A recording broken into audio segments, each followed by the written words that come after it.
When people call us, that's when we get a little nervous because now the house is on fire. And the first comment I make is, you don't buy the homeowners after half the house is burned down. Hello, and welcome to the Self-Funded with Spencer podcast, a show that cares about healthcare. Each week, we sit down with some of the top industry minds to discuss how this healthcare system works, what solutions actually deliver results for employers, and how do everyday Americans get access to better and cheaper care.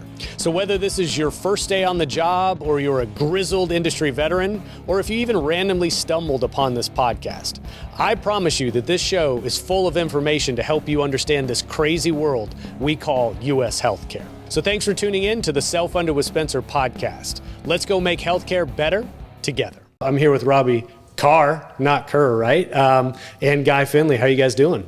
Just wonderful. Great. Yeah, great. So you were making sure to tell me ahead of time, Robby, that it looks like Kerr. It's Kerr, but it's pronounced Kerr. So I wanted to at least cover what's the origins, or why is it pronounced Kerr even though it doesn't look like Kerr? Yeah, so we're just an odd strain from North Carolina that have always said Kerr. Everyone says Kerr, like Steve, but it's actually Kerr, like Deborah, the actress. But the origin is actually Scottish. Okay.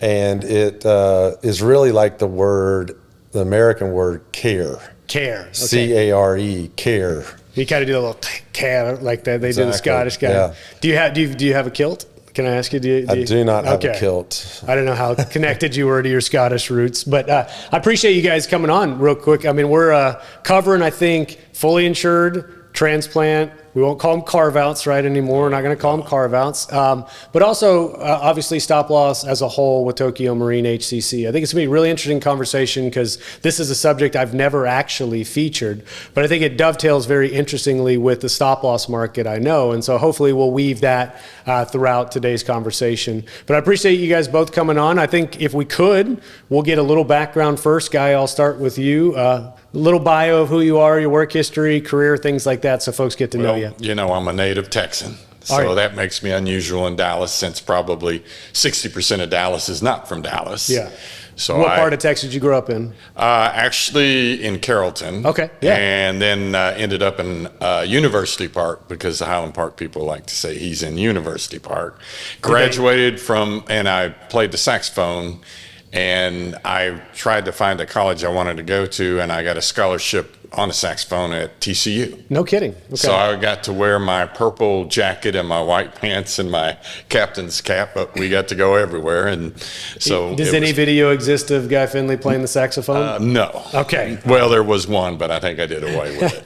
Well, and you were telling me, and I think this is pretty interesting, right? Because you're here on a podcast. I hope you don't mind me sharing. You said you used to get stage fright, right? It used to actually terrify you. So how do you get over stage fright when you're playing saxophone in front of people? You just look up at the ceiling and start playing. Okay. And it just kind of... And once you get going, did you get comfortable with that? Oh, very much. It was, for me, playing the saxophone was always kind of, strangely enough, therapeutic.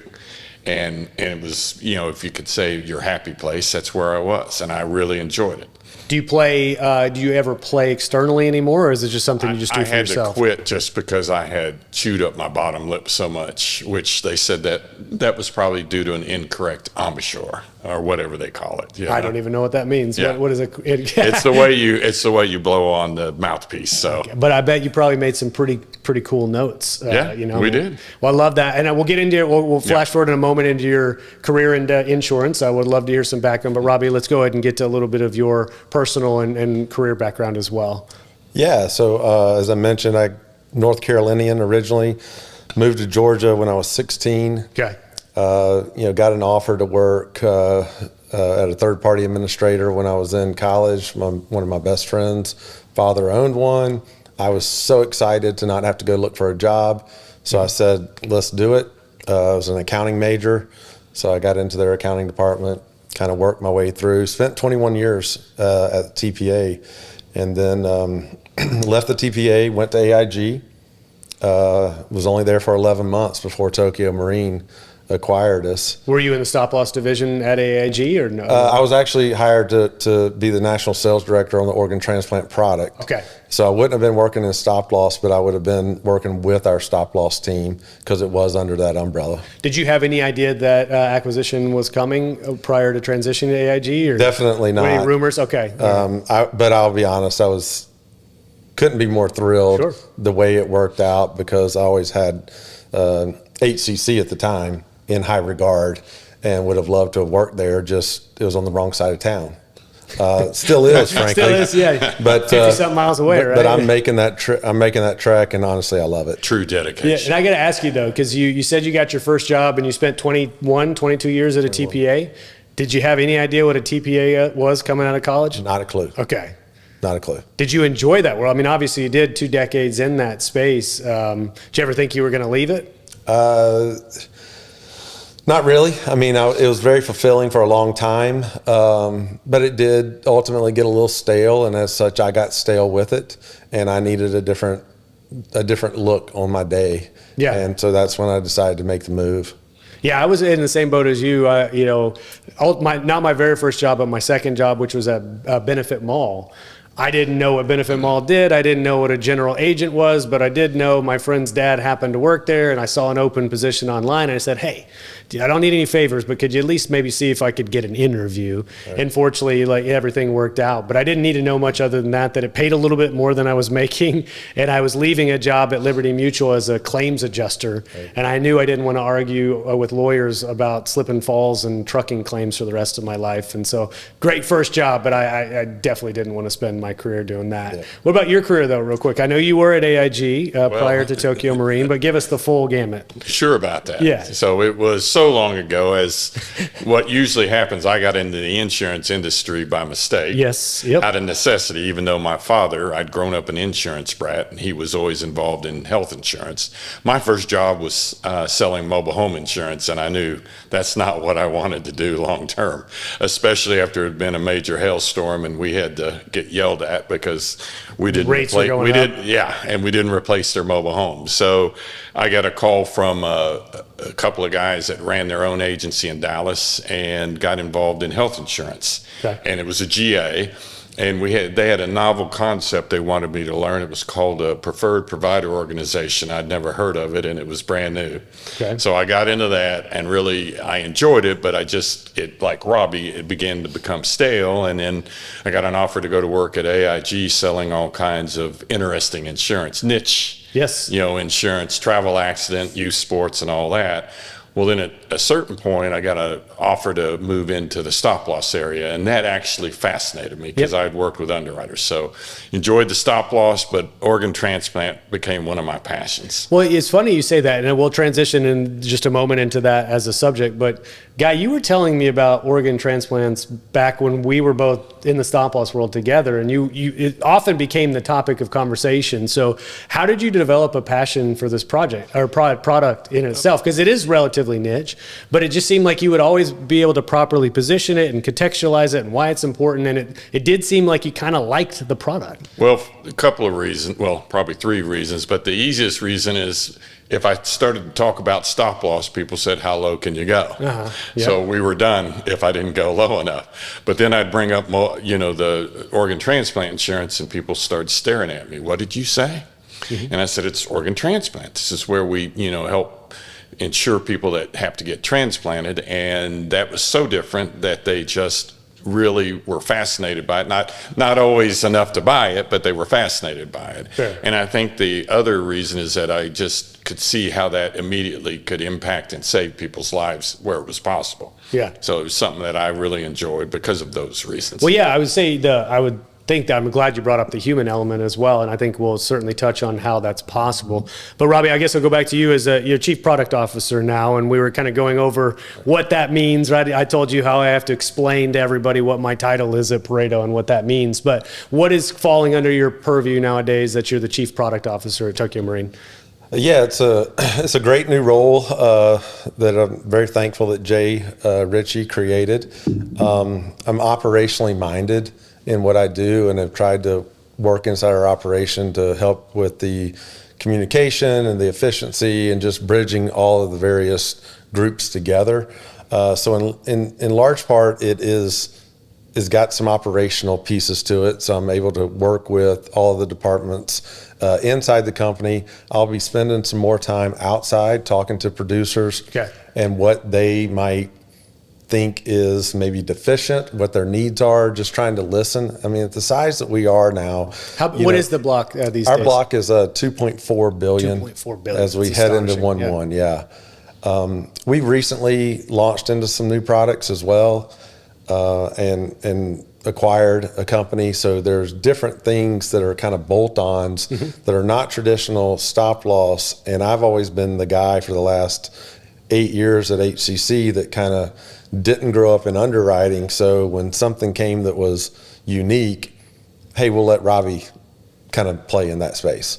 So that's kind of, I think, where it all kind of drove toward.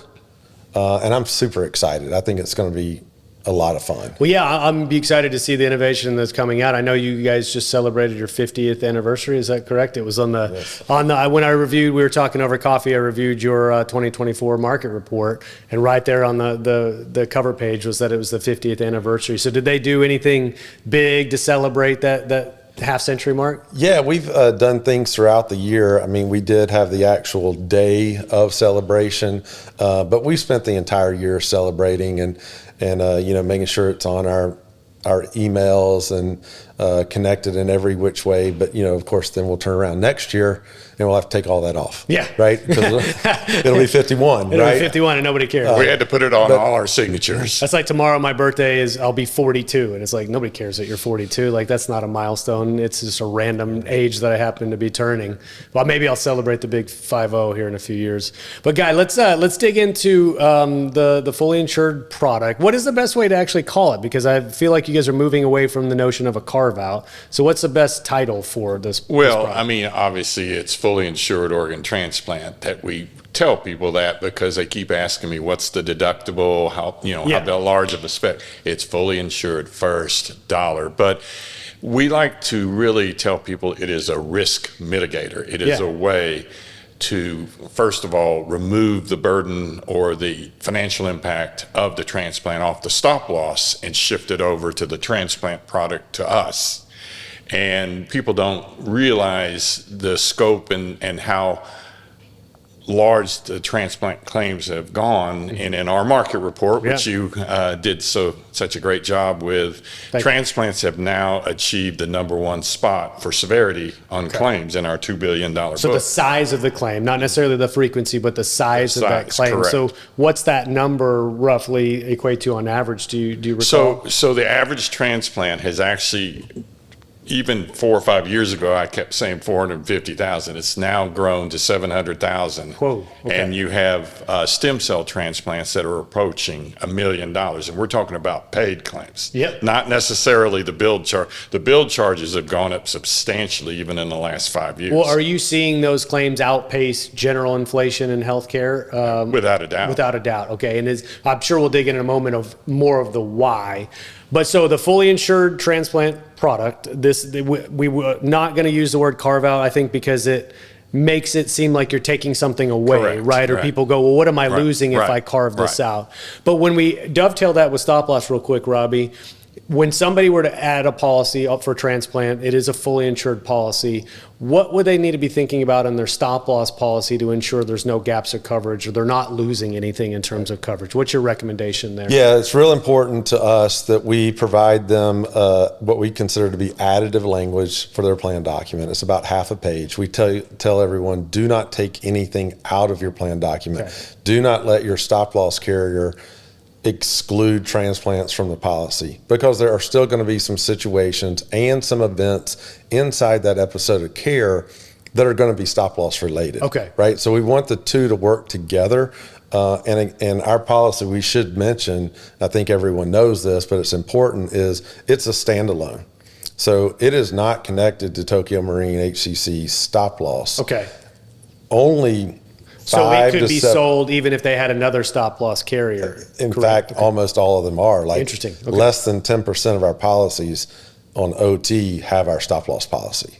And when we say OT, that's our acronym Yeah, for so organ if you hear us say transplant. OT during this conversation, organ transplant, Right. OT. Yes, yeah. Pareto Health is the largest benefits captive in the United States. With nearly 3,000 captive members, 1.3 billion of stop-loss premium in force, and almost 1 million covered lives, no other benefits captive comes close to Pareto Health's scale. But it's not just about the numbers. Pareto Health is a mission-driven organization, and that mission has two distinct parts. Number one, to make self-insurance simple and more accessible for small to mid-sized employers. And number two, to arm them with the most powerful cost management tools on the market.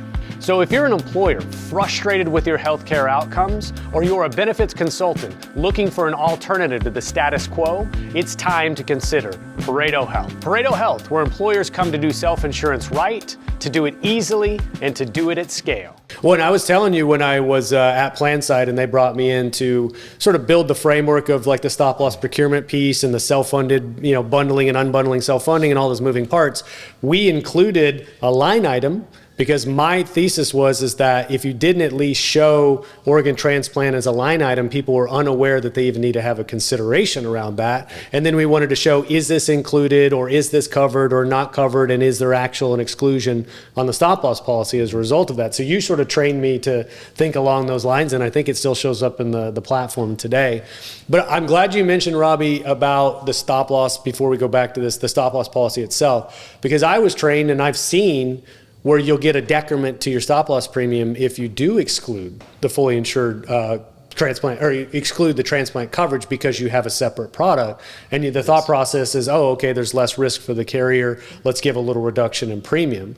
But you're saying that that's probably not in the best interest of the plan sponsor because they might lose some coverage that comes in that episode of care? Well, I think that they'll still get the decrement on the stop loss by having the policy. Okay. What we want to do is kind of ensure that they don't ever have an unintended gap. Okay.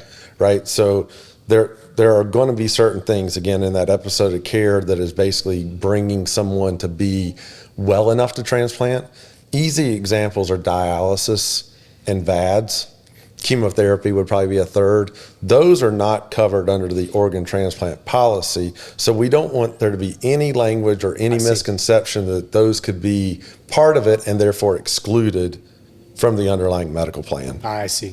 Yeah, so it's not so much a financial concern in terms of premium, but it's an exposure in terms of the risk. It's added protection, I see. Similar to like flood insurance that you buy for your, which for the homeowners. Yeah. But it's added protection. So, all right, so let's dig into the why. Okay, so why, if I'm a plan sponsor, or if I'm a consultant that's looking at the risk for one of my clients, why would I want to consider carving out the fully insured, or carving out the transplant? adding the transplant. I'm going to keep saying carving out. I'm going to try to get it out of my verbiage here. Why would I consider adding a fully insured transplant policy? So one of the key reasons is that if you look at stop loss and the rate increases, and again in our trend report, you look at all the things that are affecting stop loss today.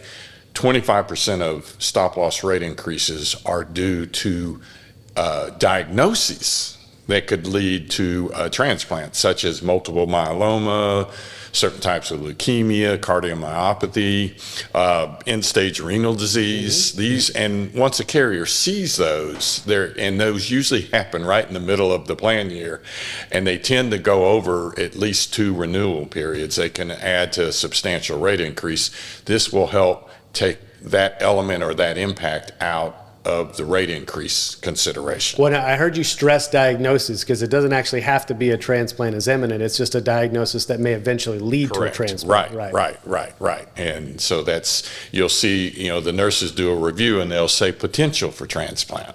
You don't always see that in the nurse notes, but I promise you they're in the nurse notes. Sure. In a normal world where a policy like this doesn't exist, then the stop loss carrier is considering lasers, potential lasers in the future if the provisions don't restrict lasering, or they're baking it into the premium and the premium increase, or maybe doing both, right? Right. Okay.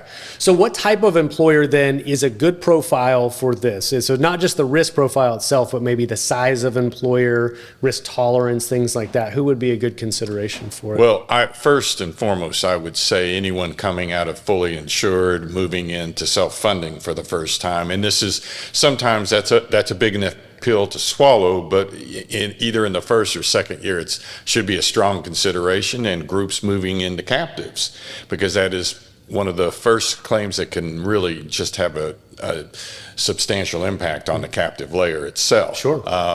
Groups that are usually smaller groups, but I'm going to say between 50 and 250 up to 500, but the smaller groups need it even more so because of the financial impact versus, a 2,000 life group. They don't necessarily need it, and they have enough, the financial considerations, they Yeah, can take well, I mean, the just impact. the basic idea I think I can understand is if you're smaller, then you likely have a lower spec deductible, right? Which means your retention is lower, and therefore it's a higher likelihood a transplant is going to exceed your deductible. Whereas a 2,000 life group or a 5,000 life group that has a $500,000 spec, transplants most likely aren't going to be on the radar because they're paying for it anyways. Right. Okay, I just want to make sure I understand that. But let's talk about frequency, because you talked severity, but when it looks like, when I'm a group and going, okay, I understand that, oh wow, this could be a really big claim, but the likelihood that something like this may arise, I mean, do you have some broad statistics on how often these come up? Sure. Well, if you look at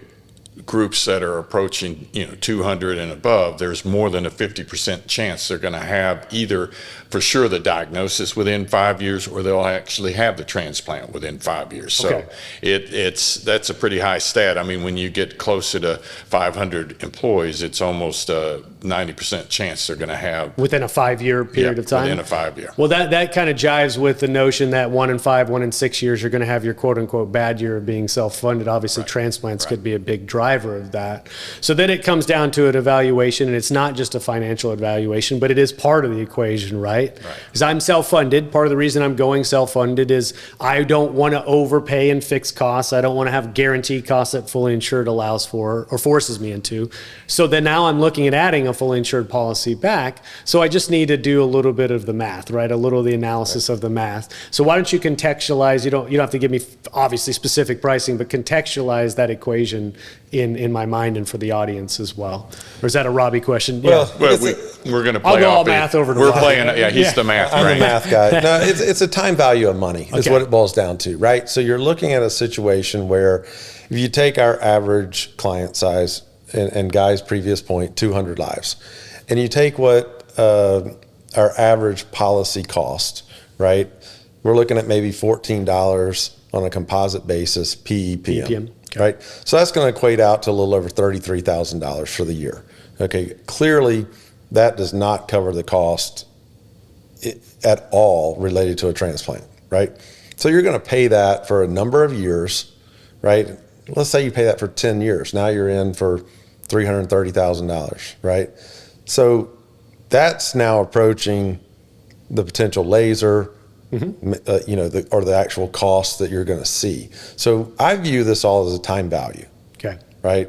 Selling the concept, first of all, and then the time value of money, because in that same 10-year period, you're going to have a couple of exposures, right? Not necessarily the actual transplant, but the exposure of a potential transplant.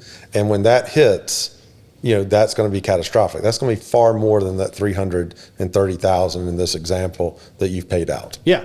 Well, and so you said it as a concept sale. What, and you've I think you've repositioned the way that you guys talk about it in the market. But what is the concept that you need people to overcome, right? I think I certainly follow what you're describing. I've always thought, I'm open to the idea of a fully insured policy for transplants making sense. Yeah. Where do people struggle with it conceptually, you think? So I think we're probably going to have a couple different answers here. But for me, what I've seen is that,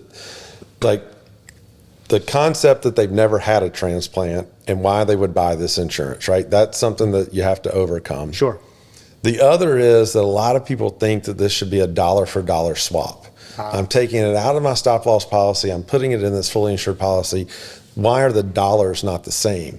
And that's when we get into the Oh, so time they think in value. that example, the $33,000 policy should drop my stop loss by $33,000. Okay. And it's not going to do that. There's not enough in the stop loss policy to take that away, right? There's not enough premium there to just knock it off by 10% per se. So you have to understand that there's not that dollar for dollar that's occurring. Okay. There are other ways, that you can mitigate it. I mean, at Tokyo Marine, HCC, what we try to do is give the discount that we can give and then take the balance off the ag. Now, granted, that's soft dollars. I know it's a little hokey in some people's eyes, but still, we're trying to make it cost neutral if at all possible. Yeah. Well, that makes sense. Yeah, it totally makes sense to me. And you were talking about earlier how you would try to explain the value of this to somebody that's never had a transplant. I've got a corollary that I experienced that was a head scratcher for me. I was sitting down with a friend of mine that works at a smaller sort of micro captive, and they had picked up one of our groups. So unbeknownst to me, and it wasn't a case or anything I was aware of, but they had picked up one of our groups that left us for them. And he said that they were tired of paying premium for and never using the stop loss. Yeah. And so they had 2 years, I think, that they never had a spec claim, and they thought, well, I'm overpaying for stop loss because I didn't get anything back. And to me, that's just a fundamental misunderstanding of how risk works, because what if in that third year they had a 500% loss ratio? They'd be singing the praises of having the stop loss at that point. And so it was a really myopic way to look at it. And I could see where you're dealing with maybe some of that resistance as well. I've never had a transplant, so why would I buy a transplant policy? Well, you probably never had one yet. And you're probably going to have one in the future, just statistically speaking, right? So I follow there. Chronic health issues, surprise out-of-network medical bills, inflated medical and prescription drug prices. These issues cost self-insured employers hundreds of millions of dollars every year. Add to this the rising cost of care and potential for waste across the life of a claim, and it's clear that self-insured employers need innovative solutions that lower their health plan spend. At Valence, we've done just that, developed innovation that shifts the current paradigm. A complete and integrated ecosystem solution driven by data, one that manages and simplifies the complexity of medical claim costs. It is through analyzing millions of data points that we enable employers to realize and fuel cost-saving solutions. Valence experts come prepared from day one, targeting the fraction of claims that will drive the majority of health plan costs. That is how our team lives the Valence promise, engaging early and often for smarter, better, faster healthcare. Well, Guy, it's not just finance though, right? There's other things to this. So let's say I'm an employer who's chosen and elected to buy this policy, and now I have a member, one of my employees, that is going to need a transplant. There's a lot more in terms of the care and the coordination of care and all that stuff. So what evolves around how that person is supported? So, and this is where, one of the shining points of this product and what we sell, we have a transplant nurse advisor. Okay. And the key thing that these folks, the nurses do, and they all have quite a bit of an experience in transplants, and they are RNs and they're trained, but what they bring to the table, first and foremost, they're interacting directly with the patient, with the employee or the dependent of the employee. And they have to, first of all, talk through the psychological part, because this is a catastrophic experience, and they get into explaining what it's about, why it's a good thing for them. They explain the benefits of the policy. They negotiate and set up the transplant contracts. They help the family. They assist the family is what we say. They may have to travel. Well, where do we stay? Where do we go? How much do we have to pay? And a lot of this is covered under the transplant policy. They also have to get into, the various parts of the care, from the evaluation all the way to up to 365 days post-transplant. Okay. They have to explain the drugs. There's different types of drugs that they're going to have to take in the very beginning that are very expensive, but they help, we manage that part of it.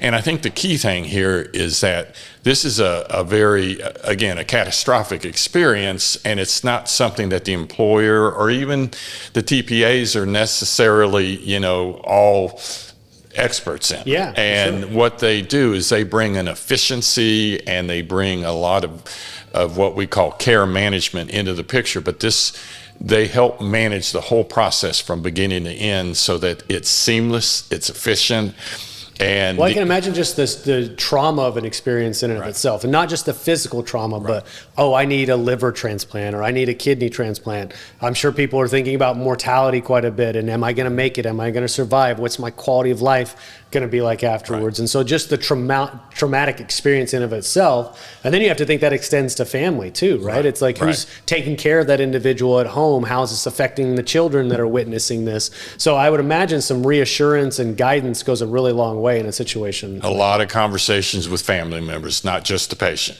Sometimes, the family members call, they're concerned. How long are we going to wait? What's going to be the outcome? What do we do from here?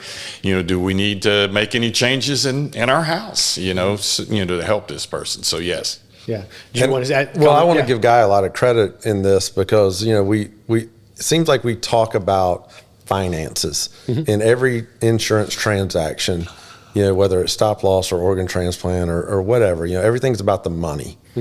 And Guy came to me and he said, I really want to tout our transplant nurse team because what he saw, and I probably had not realized it properly, was, we're giving a lot of hours to every single patient that's not billed for, right? It's a cost to us in the premium that they're paying. It's not an additive cost. And so, we went through the exercise of trying to figure out how many hours a nurse spends on average on a case, right? We have some that open and close quickly.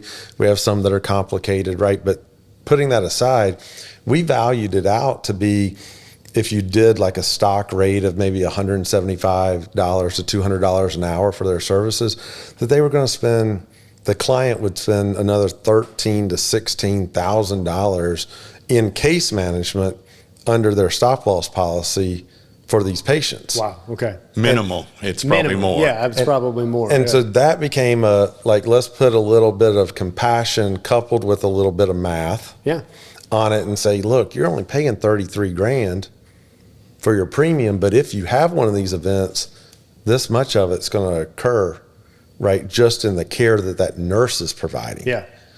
Well, I think about that too. We sometimes we dehumanize, or whatever you want to say, these insurance products. I remember looking at stop loss case management notes one time, and you're just reading like a horrific accident or something happened to a family, and you forget sometimes because you're looking at it numerically, going, is this going to be a laser? What's this going to, how do we rate this? And you go, oh my God, this is somebody's life, and somebody was impacted in an obviously very bad way.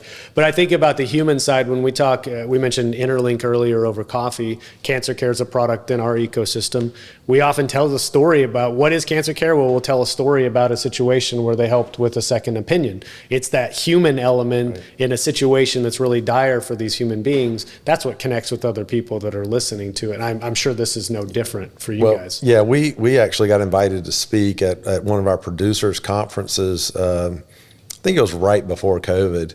And their entire conference was about well-being. So our story in that event was not about teaching you what organ transplant policy is, what it does. It actually was 4 success stories that we had where our encounter with the patient had produced a positive result, right? In one instance, it was a transplant that occurred faster because they were willing to travel to a different region. Okay. One was the family member talking about, how easy we had made their struggle through this catastrophic event. Situations like that. And I think the more that we can get into that space, the human effect of it and what this policy actually does for people, I think there'll be a lot more people that are interested in implementing it for their groups. Yeah, and so on the subject of implementing, the question I was going to ask next, if you have an employer that's interested, what does the evaluation and underwriting process look like to determine if it is a fit? So the simple answer is that we will work off of a stop loss RFP, basically, claims information and in the census, and we can take a quick look at that. And usually we can generate a quote within 2 days, if not sooner. So Is the pricing relatively uniform in nature, or is it heavily experience rated, or what? No, it's actually state filed. So state filed. Okay, it's a set rate, and it's fairly uniform. That's why Robbie mentioned a $14 PEPM. Okay. That's kind of the general. It might be a little bit more, a little bit less, but it's pretty much in a certain range. So the underwriting process is more or less whether or not they can actually get the policy, not Correct. so much the pricing. Right. Okay. So when people call us, that's when we get a little nervous because now the house is on fire. Yeah. And yeah. the first comment I make is, you don't buy the homeowners after half the house is burned down. Yeah, for sure. So what kind of things would preclude somebody from being able to get this product then? Well, the easy answer is if they're already set up for a transplant. Of course, yeah. That's probably it. We may look at some of the conditions to see how imminent it might be. But we also take into consideration, we may have people that have a large size book with us, and we can look at that. But I think the simple thing is we're just trying to make sure we don't have something that's imminent. Yeah, you're just not buying the risk, right? Right. And I'd say the declination rate's pretty small. Is it? Okay. Yeah. It's not like stop loss. Yeah, my world, it was over half, Okay. No. Yeah. Very much so. I mean, it's small, assuming that people are, kind of pre-vetting their cases and they know which ones, truly don't qualify. If you get someone that's early in their understanding, they might, they might miss a couple here and there. But we have to think of it from a standpoint of, yes, it is an annual policy period, but once the policyholder buys the policy, they're going to keep it. Right? They're not going to shop it annually. Yeah. There's not a lot of players in the market. And certainly if they've got someone that is presenting toward a transplant, no one else would take them. So it's ours, right? Mm-hmm. Whereas on stop loss, you're doing an annual review, a complete re-underwrite, unless you have a cap or any type of guarantee on what your max is going to be, you can basically run a group off in stop loss. Yeah. We don't have that luxury in our product. Our product allows for up to a 25% rate increase one time. One for the life of the policy? For the life of the policy. I was thinking that was a rate cap, an annual rate cap. And you have to keep in mind that these are much smaller premiums than the stop loss, Sure. because people try to look at this like stop loss. Oh my gosh, it's a 5% increase. I said, yeah, but on 25,000 as opposed to $500,000. Right. Yeah. And the point of all that is that, when we're looking at a case at the start, we need it to be very clean. Of course. Because we're going to keep that account till they either have one or they pay long enough to where they go, I can't believe I've done this and I'm going to dump it. Right. So it's just a different. Well, I would think this cycle. would be not too dissimilar than actuarial tables on life insurance, right? It's like, only a certain percentage of people will pass away in this term, and you can do the math. And if you collect enough premium over a course of time, yes, 1 or 2% might pass away during that policy period, but you've got all the premium that's being collected from the folks that are still alive, right? I'm sure it's not that dissimilar of an equation there. But I want to talk about maybe more specifics of conditions. Guys, I know he's working on the camera real quick, so I'll ramble for a second. But there's likely very common conditions that you see most often. I think we talked about liver over coffee. We talked about kidney, which makes a lot of sense. Is that the most frequent condition? I would say end-stage renal and chronic kidney disease are probably the most common. We see more of those. I mean, you tell me if there's. Yeah, well, they're separated kind of in solids and then bone marrows. Okay. Right. So those are your two silos, right? And so inside the bone marrows, you've got allos and autos. And the difference between allo and auto is just whether you're using someone else's cells, allo, or your own cells, auto. Okay. The allos are more expensive than the autos, right? Because of the nature of it. They have to get a donor and they have to use more anti-rejection drugs for that. I see. But then inside your solids, your kidneys are going to be your prominent, and then it's going to probably be liver, heart, lung, probably as far as number, right? Right. And in 2023, based on, again, our stop-loss market report, livers hit a new record in our entire book of business. We exceeded 10,000 liver transplants in 1 year. 10,000 liver transplants in a single year. I didn't realize it was happening that frequently. Geez. Okay. I think that's right. Yeah. That sounds about right. We'll fact check. We'll fact check. Well, it's No, actually. I'm just kidding. Every once in a while, we'll roll to Nathaniel and say, "Hey, can you fact check that?" But we'll go with it. But I mean, the point is, though, the frequency is off the charts now. What do you attribute that to, though? Why do you think that such a huge uptick? Are the procedures becoming more efficient, or more candidates? We've had I guess, I mean, this sounds kind of terrible, but there's been an increase we have more living donors.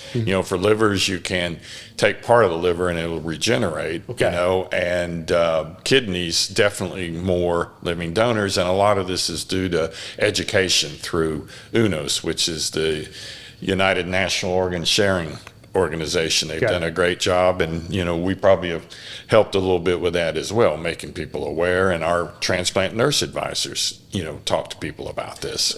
I think there's some economics involved too, though. I mean, yes, UNOS will tell you 11 straight years of growing transplant numbers, but we also have to look at population, right? Population is growing as well. So is it growing at the same pace, slightly smaller? Increase per capita? Don't really know, right? Yeah, there are more people, right? Yeah. But there are more people, and there are more encouragement to be an organ donor. Right. So you see that. One of the phenomenons that COVID brought us was the double lung transplant becoming more frequent than a single lung transplant. It used to be that, most transplants was single lung because one was working well, the other one was not. But now all of a sudden you put a lung in that's not working well with the native lung, and you have complications. So during COVID, they did a lot of extractions of both and put 2 fresh ones in, and it turned out to be better. Much less complications. And oddly, the cost of a double lung transplant on a case rate is $20,000 to $25,000 more than a single lung. It's not double the cost. So it's not double. No. So the presumption is wherever those donor lungs are coming from, whether you're maybe extracting 1 or 2, is immaterial, right? Because the other one's going to be there. But I've never heard that before. That's actually pretty fascinating.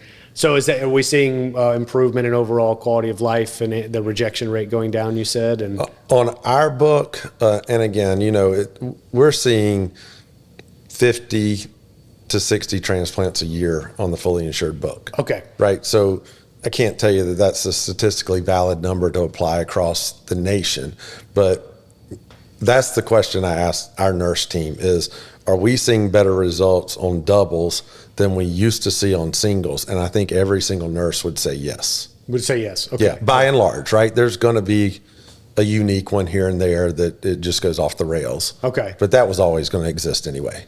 Yeah, and the kidney one, although that one's the most frequent, is that a relatively low cost by comparison to some of the other transplants? Yes. Is it? Okay. Yes. And it's because you can be a living donor, you can donate one kidney and still live and function with one single kidney, right? Okay. Right. So what's a ballpark range of price for something like that? Is that a couple $100,000 for the kidney? It's under $300,000. Okay. Having spent years working alongside healthcare leaders, brokers, and employers, I know how overwhelming healthcare can feel for our customers. We've all been there. Those renewal conversations that never seem to get easier. Rising pharmacy costs and medical costs, and no real transparency into where healthcare dollars are going. That's why I'm excited about Nomi Health. They're not just fixing the old system. They've rebuilt self-funded benefits from the ground up. With Nomi's network, you can offer something truly different. No copays, no deductibles, zero out-of-pocket costs when members see a provider. It's the kind of benefit that makes everyone ask, why hasn't healthcare always worked this way? Ready to bring your clients something different? Visit nomihealth.com and see how Nomi is rebuilding healthcare, one employer and one community at a time.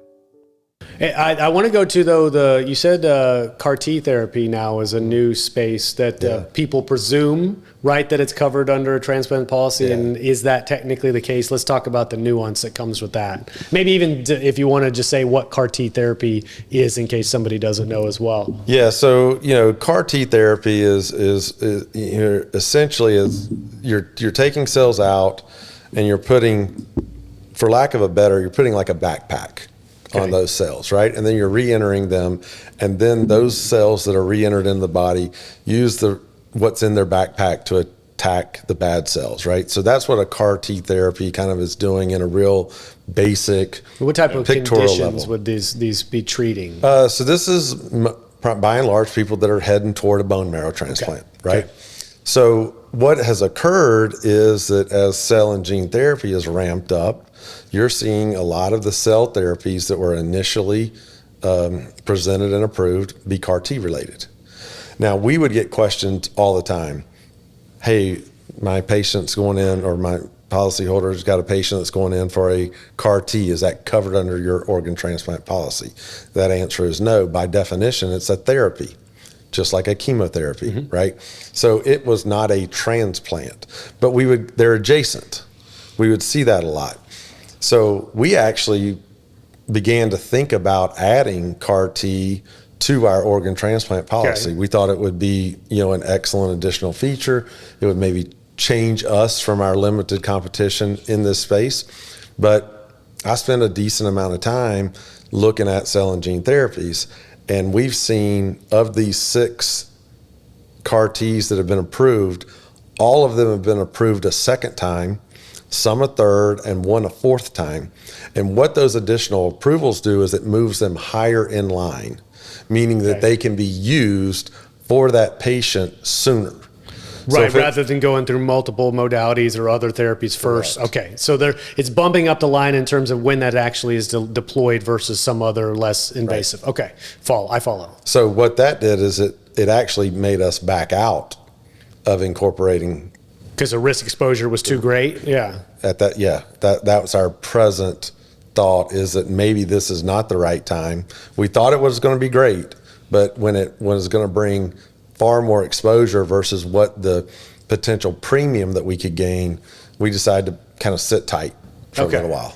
Yeah, and that's actually a pretty interesting conversation. We were talking over coffee too of my not so novel question. I guess everybody asks the same question. Well, could you carve out preemie baby risk, or could you carve out? Obviously, people are looking at gene therapy pools and things like that, but there's likely other types of risk you guys have considered or maybe explored. Or people have asked you to carve out. The preemie seems to be the most obvious one, though, because of the price tag of some of these preemie babies. So how do you evaluate whether or not something like that is appropriate and you want to take on that type of risk? Well, the preemies and specialty drugs, I think everyone would ask you about those two, have asked us about those two, probably asked all of our counterparts. And, for me, I think the hardest part of this is you have to bring critical mass of premium to be able to cover the exposure. That's the hard part of entry into a new field, because everyone that doesn't buy it thinks that they're catastrophic. They're never going to happen to them. They don't see the value until they need it. But I think from a overall, if you look at it actuarial, from an underwriting standpoint, if you could pull some of these out on small layers and sell them to the majority of the population, it would make stop loss a hell of a lot easier. Okay. Right. Yeah.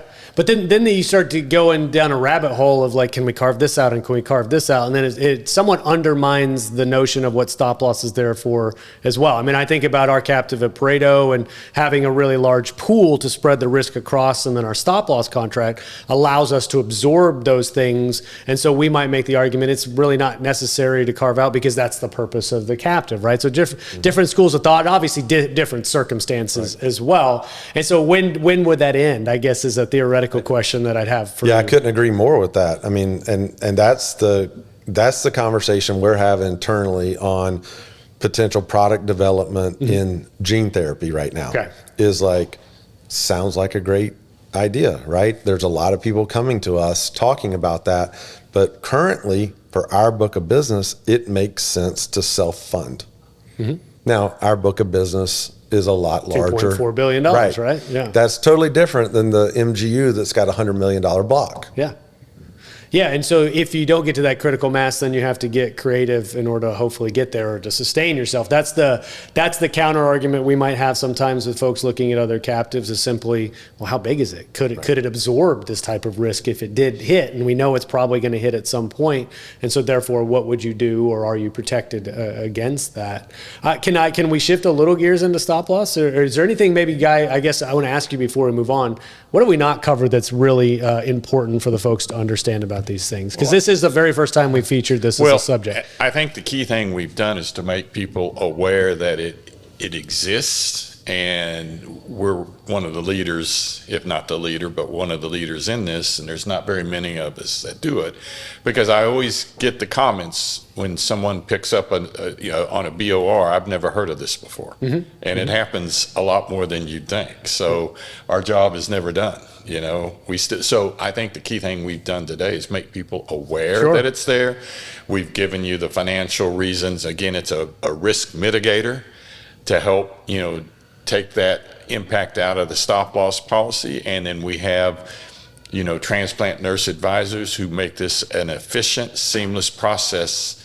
And the thing that I would emphasize is that the employer has removed the financial burden of having to pay for that out of their pocket, because we pay directly. I don't think we really touched on that, but when we pay the providers. We remove the employer, the TPA. Okay. And that's a very important thing, because that's a financial burden that they can lift off their shoulders. Well, and I would suggest just looking at the trends, right? And we'll see what the 2025 HCC market report shows. But I think it's unlikely that transplants are all of a sudden going to drop in severity or frequency. That's probably not going to happen. If anything, it's likely going to get worse. So I just think somebody that fits in the range of size range that you described, maybe coming off fully insured or maybe in a smaller captive, this thing, at least on the surface, to me, conceptually makes sense. And so for me, it's worth exploring, right? If you got the right employer, or if your block of business has a bulk of these type of employers, it's something to kick the tires on. And I think the number of transplants has gone, and this is where I may need you to fact check me while we're here in person, but I think it's risen from 42 to 62,000 a year or something like that. What is that? 42 to 62,000 transplants a year. Okay. Over what time period? The last 5 years. Okay, sorry. Yeah, that's probably believable. That's nationwide then? Yes, nationwide. Right. That's about 110 to 125,000 people are waitlisted every year.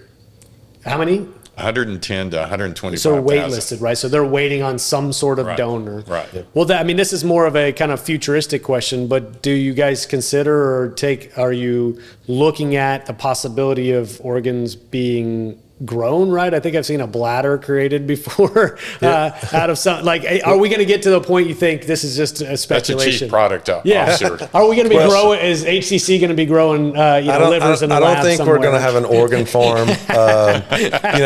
We got a small rash of phone calls after the 60 Minutes piece on the pig organs, and the policy doesn't cover that. Okay.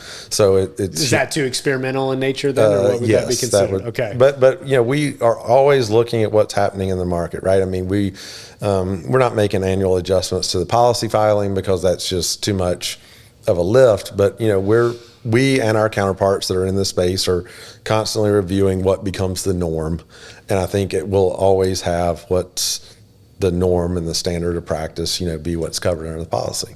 Yeah, and I look at this as like any other risk mitigation tool, right? I mean, there's not a silver bullet, singular solution that will solve all of your risk concerns and make them go away.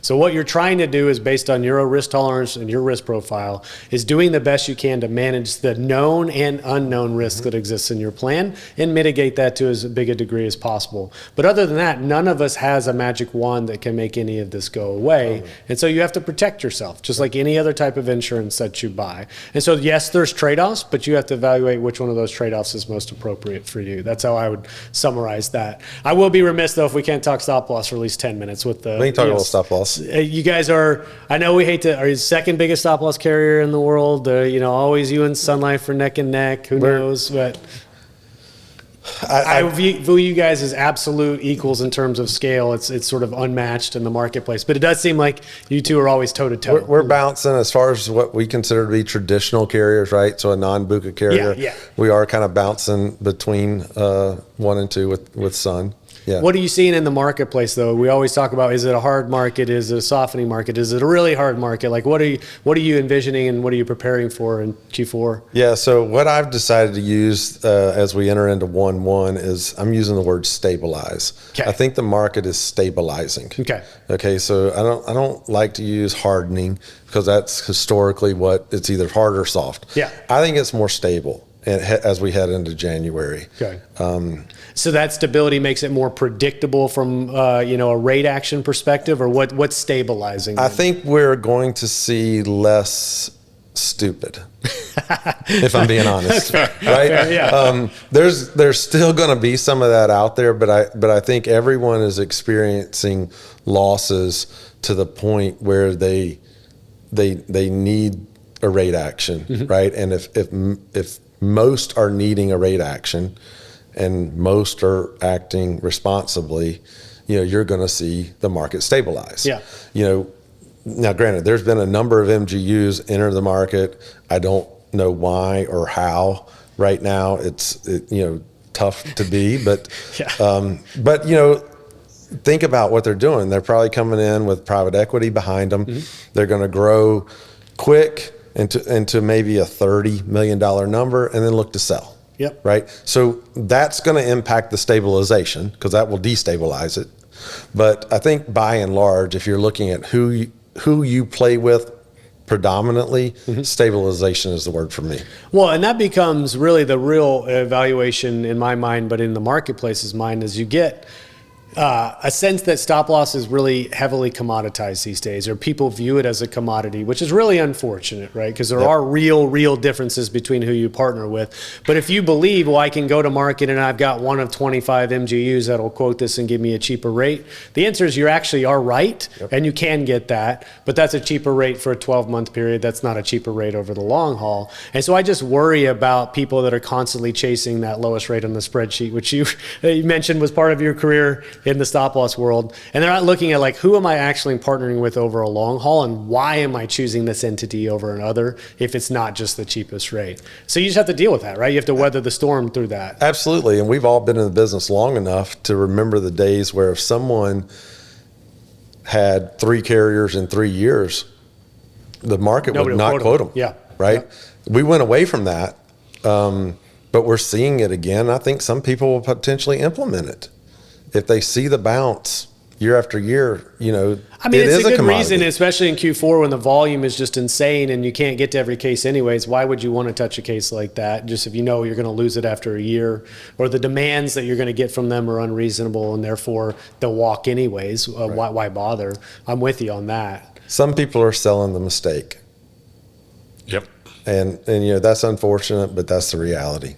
Yeah, and I look at it, and I've looked at it, obviously being at Pareto has changed my perspective to a degree, but I worked at Sun Life, so I worked at very large, stable carrier, which you were selling more value than you were just selling rate. And now in the captive world, where this is really sticky business over a long period of time, the concept that you're selling to somebody of the partnership and why you're choosing this over truly a cheaper option, but less insurance and all those things, it's starting to make sense to me talking to these small to medium-sized businesses that they're just looking for stability. They're scared of going self-funded in the first place. So the last thing I want to think about is then going to market every single year and the risk of changing contracts and what that could create for a group. I mean, just a hassle that if you could do away with it would be nice peace of mind for that group. ClaimDoc is a medical claim auditing and member advocacy company. We provide fiduciary services to employer-sponsored benefit plans, and allowing them to create an environment where we ensure that the benefit plans are being charged